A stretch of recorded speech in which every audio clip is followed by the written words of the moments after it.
truly keep this open university of the airwaves open, you have to make a donation, not a big one. And if you've already made a big one, please take a holiday. I don't want to try your patience.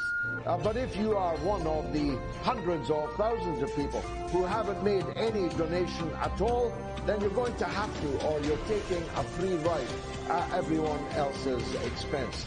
It's extremely easy to make a donation of just $1, just £1. It's not the price of a cup of tea in an insalubrious cafe.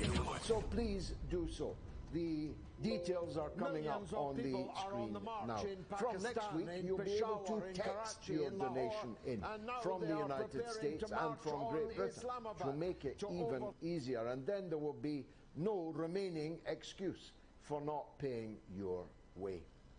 We very much hope to be joined in the course of the show by the genuine elected Prime Minister of Pakistan. Captain, my captain, Imran Khan, a personal hero to millions, tens of millions of people, not just in his own country either, to cricket lovers and to lovers. Because whatever else you could say about Imran Khan, you'd have to admit that he was as honest as his rivals are rotten to the core. And that's one of the issues that I want to discuss with him. We haven't yet made contact with him this evening, so Mr. Babar, who arranged this, if you are watching, please, we need your Zoom or your address that we can connect to so that Imran Khan, the Prime Minister, can be on screen for as long or as short as he wishes to be. I appreciate that there are many demands on his time. He can come on for 5 minutes or he can come on for 55 minutes. But we will need to make electronic connection for that to happen. But while we wait for Imran Khan, let me set out my stall on events in Pakistan. I'm not doing and saying what I am doing and saying for the PTI, Mr. Khan's party. I'm not even actually doing it for Mr. Khan, much as I admire him. I'm doing it for Pakistan because Pakistan means a very great deal to me and has done since my involvement with the country began in the 1970s, which is not yesterday, I'm sure you will agree. For my work in the 1980s, I was decorated with Pakistan's highest civil award, the Hilal-e-Qaid-e-Azam, for my work in the restoration of democracy in Pakistan. And having won that badge with pride for all these decades, I cannot remain silent when democracy is stolen by people who have a proven track record of theft on a grand scale, grand larceny, the looting of the public purse and private corruption in Pakistan that would make your eyes water. As I said in my introduction, the coup chief minister of Pakistan's most populous province, the Punjab. You couldn't make this up.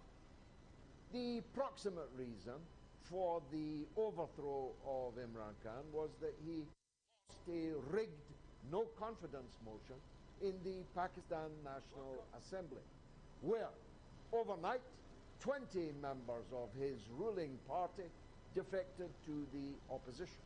They were procured by the opposition as part of an American regime change operation. What was the reason for that regime change operation? It's obvious, and it can be summed up in just 2 words. Absolutely not.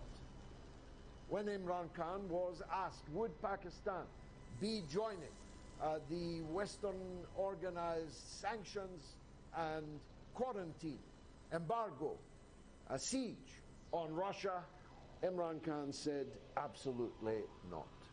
These 2 words signed his political death warrant. But he's coming back from the dead. Of that, I am absolutely certain. Because when they overthrew him, they misunderestimated, as George W. Bush would put it, the great people of Pakistan. When Shahbaz Sharif, the Prime Minister, in Prime Minister's house in Islamabad right now, for the moment, said Pakistan is a nation of beggars and beggars can't be choosers, he signed his political death warrant. The people of Pakistan have arisen in a kind of revolutionary upheaval. Numbers on the streets that have never been seen before, from Peshawar to Karachi, and then the Lion of Lahore, Imran Khan, addressing a truly mammoth rally at the Red Fort in Lahore, one of my favorite cities in the whole world, in which I spent many, many, many happy hours. Imran Khan will be back because this flimsy piece of cardboard cutout government, whose only support lies in Washington, not even in the European Union, not even in Britain. The Foreign Office Minister, Zach Goldsmith, deplored, decried the overthrow. He was slapped down by Boris Johnson, but he wasn't sacked for doing so. The only mainstay for this puppet government in Islamabad at this point in time, although by the morning it could all be different, is the United States of America. And it shows just how flimsy American power in the Eurasian heartland actually is. They couldn't find anyone decent. They couldn't find anyone who's on a criminal charge. They couldn't find anyone who's not on bail to replace Imran Khan. They've turned back to an old guard which is utterly discredited in Pakistan and will be swept away. And I'm doing and saying all this not because I'm a PTI loyalist. I'm very far from that. I have never supported Imran Khan in the past, but I am supporting him now for Pakistan in this one singular demand. Elections now. This is the only way to solve the crisis which runs the risk of having Pakistan, a country of 220 million people, and armed with nuclear weapons, and geostrategically placed in an exceedingly fragile place in the world. The only way to stop a helter-skelter all the way to hell for Pakistan is to hold a free and fair election. Now, I have differences, political differences, with Imran Khan. One of those is his fidelity to the institutions of Pakistan that have repeatedly caused the overthrow and the coup d'etat of government after government after government in Pakistan. One of the reasons why I'm opposing this coup is because I opposed all the coups that came before it, whoever was the beneficiary of it. I'm against having an army that can overthrow governments. I'm against having an army that can tell the courts to overthrow governments. I'm against having an army that can tell the president to dismiss the prime minister. And I have said so and acted on that over decades. I opposed the overthrow of Benazir Bhutto. I opposed the overthrow of Nawaz Sharif, the brother of Shahbaz Sharif, and I oppose it when it's done to Imran Khan. So I'm not here asking anyone to vote for Imran Khan or for the PTI. I am, though, demanding that the Pakistani people have a right to vote, to choose their own government, and to choose it before it's too late, before the country has slipped out of control. Mr. Babar, we're still waiting on that Zoom address. If you're watching, you better hurry up, because this is an opportunity of a massive audience tonight, mainly a Western audience, to which Imran Khan can make his case. We've got a poll running. Will Imran Khan return as Pakistan Prime Minister? A, yes. B, no. That is the poll, and I'm told it's gone off like the proverbial rocket. Now, let me turn to France. Just in the last minute, I've learned from our editor holding up a piece of paper with biro writing on it. I hope I read it correctly. My eyesight's not what it was, but it seemed to say that Macron had won with 58% of the vote. I don't know if that's more or less than he won by last time. I suspect it is less. It's certainly nothing to write home about when your only opponent was the leader of a far-right nationalist front whose father was deeply implicated in the Vichy fascist regime, which ruled by German fiat in the occupied French homeland from 1940 to 1945. My new book's out, by the way. I'll show it to you later, which deals with the counterfactual history of that period. So it's nothing to boast about to beat a Le Pen 58, presumably to 42. And if my candidate, Jean-Luc Mélenchon, had got into the second ballot, and if the idiots of the French Communist Party and the idiots of the French Trotskyite fragments and the idiots of the so-called French Socialist Party, who got less than 2% of the vote, had backed Mélenchon, this choice would have been between Mélenchon and Macron, and Mélenchon would have won in a landslide. Idiots, all of you, go and sit in the corner with your dunces' hats on. But Mélenchon will be leading a bloc in the French parliamentary elections just 1 month from now. And all the indications are that he will lead the biggest bloc in the French National Assembly. Prime Minister Jean-Luc Mélenchon, my friend, has a ring to it.